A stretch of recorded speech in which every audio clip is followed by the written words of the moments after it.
Bueno, que Dios los esté bendiciendo a cada uno de ustedes. ¿Quiere ser bendecido o no? Amén. Bueno. Estábamos meditando en el estudio que estamos haciendo acerca de Hechos de los Apóstoles, capítulo 21. Pablo había terminado su tercer viaje misionero y había ido a Jerusalén, y allí tiene un encuentro, en esta oportunidad, con Jacobo y los ancianos, dice la palabra. Es un poco relevante al estudio entender un poco en qué época sucedieron estas cosas, para ver de que había muchos a los cuales en el primer concilio de Jerusalén habían entendido y se le dieron la mano en señal de compañerismo: Pedro, Juan y Jacobo, el hermano del Señor.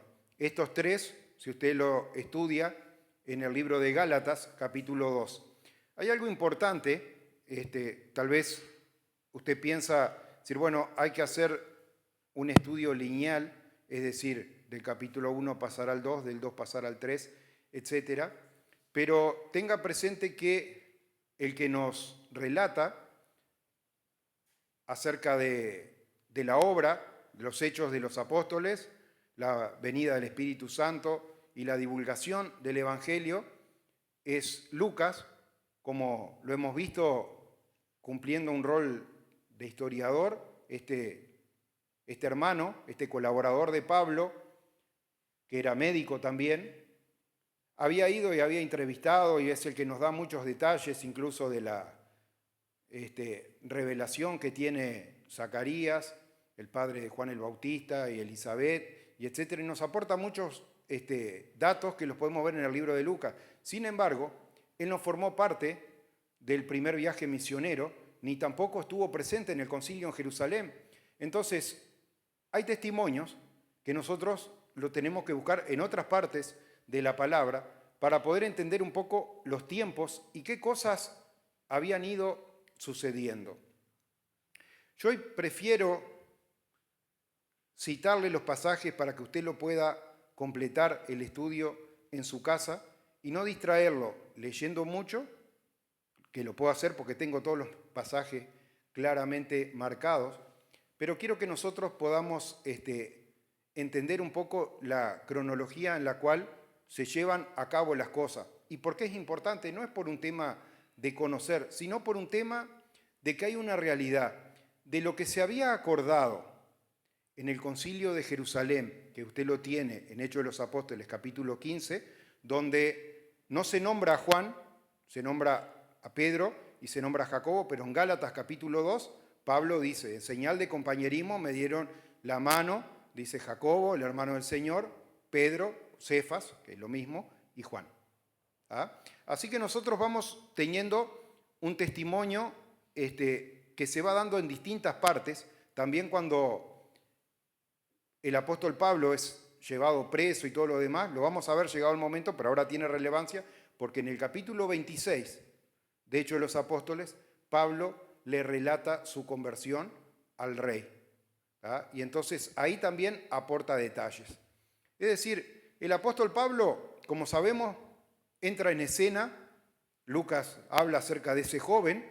Era un joven que se llamaba Saulo, que venía de Tarso y que estaba al servicio de las autoridades de la iglesia de Jerusalén. Había ido a aprender teología, diríamos hoy en términos modernos, con este hombre llamado Gamaliel, ¿no? Y allí estaba supeditado, estaba a las órdenes de lo que los principales sacerdotes decían. Los principales sacerdotes se oponían. Recuerde que habían encarcelado a Pedro, habían matado a Jacobo, el discípulo, ¿no? Y les había prohibido hablar en el nombre del Señor. Estaban totalmente en contra. Cuando entra allí el mover del Espíritu Santo, principalmente por dos diáconos, Felipe y Esteban, allí cuando Esteban testifica acerca de todas estas cosas y testifica acerca de ese trono de la gracia y de que Jesucristo no era un maestro más de los que habían habido siempre en Israel, maestro, alguien que enseñaba la Escritura, sino que era el Hijo de Dios, y por eso testifica, dice, y aquí veo los cielos abiertos, y el Hijo del Hombre sentado a la diestra del Padre. Entonces ahí comienza una obra, una persecución, ¿no? Se levantan allí estas personas que no reconocían a Jesús como el Hijo de Dios, y apedrean a Esteban. Y este joven, Saulo, del cual Lucas da el relato sin saber que en un futuro él iba a ser un compañero de milicia y lo iba a acompañar en la mitad del segundo viaje misionero y en todo el tercer viaje misionero, pero él todavía no lo sabía. Él iba cubriendo la noticia, relatando acerca de estas cosas y sabía de las cosas que habían acontecido. Ahora, en Hechos capítulo 15 se lleva a cabo, luego del primer viaje misionero, un concilio en Jerusalén. ¿Por qué? Porque cuando vuelve del primer viaje misionero, el apóstol Pablo, junto a Bernabé, que era el que lo acompañaba en ese primer viaje misionero, que había salido Pablo, había salido Bernabé y había salido el sobrino que se llamaba Juan Marcos y que había abandonado la obra a la mitad del camino, etcétera. Todos detalles que usted después, si quiere, los puede estar estudiando en la palabra. Cuando volvieron, fueron a Antioquía de Siria, es decir, más al norte de lo que era Israel. Y cuando llegaron y contaron acerca de estas cosas, gente que estaba en Jerusalén, yo le voy a decir para los que estamos en Uruguay, son países limítrofes, cuando hablamos de Israel y hablamos de Siria. Entonces era como decir, el apóstol Pablo llegó a Buenos Aires, que está acá, es capital de Argentina, y está a 35 kilómetros si cruzamos el Río de la Plata. Se enteraron de que el apóstol Pablo había venido, como si estuviera en Buenos Aires, no el apóstol Pablo, entonces fueron de Colonia allí a Buenos Aires a tratar de imponerle a los hermanos y tergiversar el Evangelio. Eso había sucedido, había ido una delegación de personas que nadie les había mandado por iniciativa propia, no recibieron instrucción ni de los hermanos de la iglesia, ni el Espíritu Santo le había revelado nada, salieron por su propia cuenta y empezaron a decirle, el creyente que estaba allí en Antioquía de Siria, que había visto la salida, porque de allí salió el primer viaje misionero, creo que era Tolemaida, el puerto que está más cercano ahí a Siria, Antioquía de Siria, donde arranca el primer viaje misionero, y él termina el primer viaje misionero, por eso yo siempre he dicho, fueron viajes redondos de ida y vuelta al mismo destino, ¿no? Y ahí llega y entra toda esta gente a tergiversar. Y aquellas personas que el apóstol Pablo les había testificado y les había anunciado la segura salvación en Cristo a través de la gracia, ¿no? A través de ese perdón inmerecido, estas personas fueron y dijeron, no, mire que no es así. Usted tiene que circuncidarse, tiene que hacer esto, tiene que hacer aquello. Si quiere ser salvo, empezaron a poner allí una serie de requisitos, ¿no? A todo esto, desde la conversión de Pablo, que Pablo se convierte en el camino a Damasco, Ananías ora por él, se bautiza y volvió a su ciudad y fue Bernabé el que lo fue a buscar y arrancaron el primer viaje misionero. Todo esto usted lo puede estudiar. Pero en todo este interín de la conversión del joven Saulo al concilio en Jerusalén, que se realiza al final del primer viaje misionero, habían transcurrido 14 años. Dice, me fui a Arabia a predicar, dice la palabra en otro lugar, por eso le digo, tenemos que hoy hacer una reconstrucción. ¿Por qué quiero hacer la reconstrucción? Porque con claridad, hermano, hay un retroceso en el haber sido guiados por el Espíritu en un principio, al haber perdido el foco de esa guía. Y lo que yo quiero trazar en esta mañana, más allá de fechas o lugares o la cronología, en el orden en el cual se desarrollaron las cosas, es ver qué es lo que sucede cuando una persona está en el Espíritu y deja de estar en el Espíritu. Porque la palabra de Dios a mí me dice que el Espíritu es la garantía de la posesión adquirida. Los hombres, hermano, tenemos un montón de prejuicios, empezamos a mirar, este hizo las cosas mal, este hizo las cosas bien. Y hermano, mírese cada uno, como dice allí la institución de la Cena del Señor, mírese cada uno. Y yo le quiero dar un ejemplo hoy de la palabra de Dios, que tal vez a usted le suscita ciertas dudas, y es la vida del primer rey que hubo en Israel. Ese primer rey se llamaba Saúl. Era un hombre común, Mire si sería común que el padre le había encargado que fuera a buscar unas mulas que se le había perdido. Y allí fueron con unas monedas para darle una propina, por decirlo así, o colaborar con el sustento de un vidente que le pudiera revelar dónde estaban esas mulas que se habían perdido. ¿Y con quién van a dar? ¿Quién era el vidente? Profeta Samuel. Y llega allí el profeta Samuel y Dios le había revelado que ese hombre iba a ser el rey que Dios había elegido. Saúl no entendía nada, dice, yo, una tribu pequeña, creo que era de la tribu de Benjamín, no me acuerdo, irrelevante de todas maneras, va.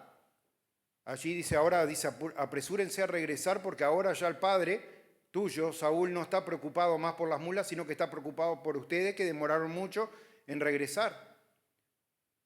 Y cuando iba subiendo, dice, comenzó a profetizar, dice, pasó una compañía de profetas y Saúl empezó a profetizar y de ahí surgió un dicho en Israel.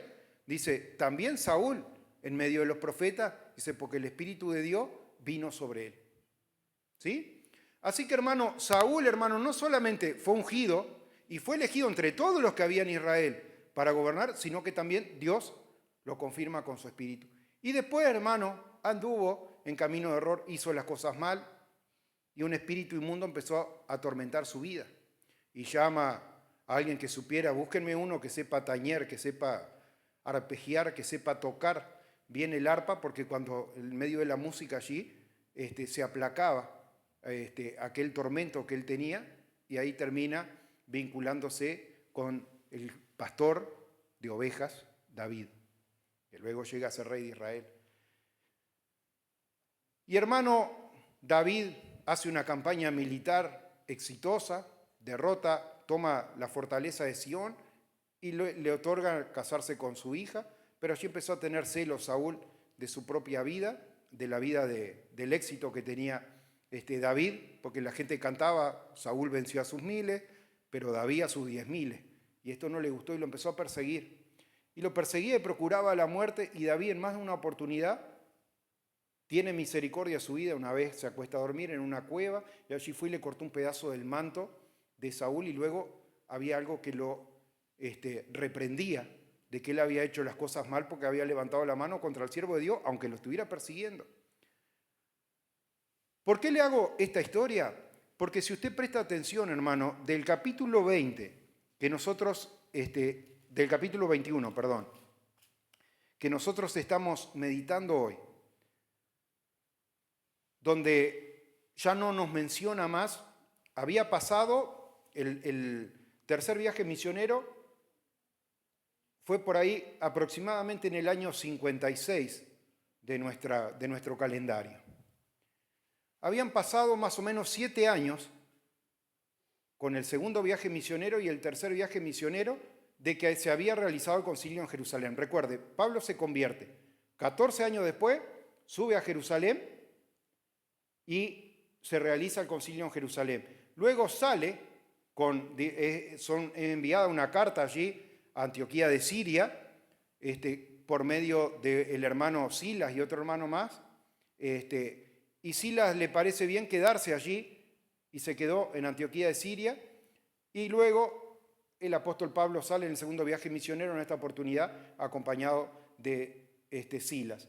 Y hace el segundo viaje misionero, hace el tercer viaje misionero, y ahora, de regreso al tercer viaje misionero, que también volvió por el lado de Antioquía, de Cesarea, va a Jerusalén, pero 7 años después de que habían llegado a una verdad que está testificada en Hechos capítulo 15, de que no solamente está testificada, sino que está transcribieron, está escrito lo que aquel concilio, aquel consejo en Jerusalén resolvió. Y hubo mucha discusión, y después de mucha discusión, puesto en pie, mismo Felipe que leemos acá, dice, nos ha parecido bien, dice Felipe, a nosotros y al Espíritu Santo, no imponerle otras cosas a los gentiles, dice, y le dieron la mano entendiendo, y ahí Pablo en Gálatas 2 relata que fue Juan, fue Cefas, que es Pedro, y fue Jacobo, el que le dio la mano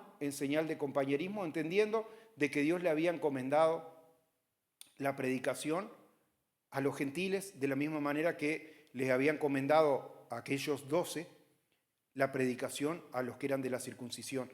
Aunque esa resolución también Pedro testifica en aquel concilio, y si ustedes saben cómo Dios me usó a mí, Dios lo había usado cuando lo mandó a llamar aquel centurión, y fue a la casa en Cesarea, y se bautiza y se recibe en el Espíritu Santo todos estos gentiles. Entonces, de alguna manera Pedro allí expone de que el Espíritu Santo mismo había confirmado que también ellos eran instrumentos para llevar adelante la predicación del Evangelio a toda lengua. Por eso tiene la visión, antes de ir a Cesarea, tiene la visión de aquel manto que desciende. ¿Se acuerda que estaba en la casa de un Simón curtidor y le sobrevino un éxtasis porque tenía hambre, y mientras le preparaban algo de comer, desciende un manto y se mata y come? Pedro dice, no, esto es inmundo, ¿no? Y Dios le estaba revelando, lo estaba preparando, porque venían 2 personas a buscarlo, que no sabía, venían 2 personas a buscarlo para que llevara la palabra de Dios. Y él iba a tener que entrar en un lugar donde voluntariamente no hubiera entrado, pero Dios lo prepara con esta visión, diciéndole, no llame común o inmundo lo que Dios santificó. ¿De qué le estaba hablando? ¿De los peces, de los reptiles o de los chanchos que estaba ahí en aquel manto que descendía? ¿O le estaba hablando de personas? Le estaba hablando de gentiles, le estaba hablando puntualmente de este centurión y de su familia y sus allegados que se habían reunido expectantes de conocer acerca del Evangelio. Y Dios también lo usa a él. Ahora, cuando nosotros vemos que después del concilio en Jerusalén se realiza segundo viaje misionero, tercer viaje misionero, y que al cabo de unos 7 años después de que hubo una reunión y se acordaron los fundamentos, llegamos a este punto donde ahora no se menciona a los ancianos y a Felipe nomás, a Jacobo, perdón, hermano del Señor. No se menciona más a Juan, no se menciona más a Pedro, no sé dónde estaban. La palabra de Dios no dice, sé que Juan estuvo encarcelado, allí el mensaje a las iglesias, el libro de Apocalipsis, lo escribe preso en la isla de Patmos, dice. No sé dónde estaba él, no sé dónde estaba Pedro, pero en Jerusalén, cuando Pablo llega, no se lo nombra en esta segunda oportunidad, 7 años después del concilio. En el primer concilio estaba Pedro, estaba Juan, estaba Jacobo y estaban los ancianos. 7 años después, ¿qué había pasado, hermano? Allí se había apagado la llama del Espíritu.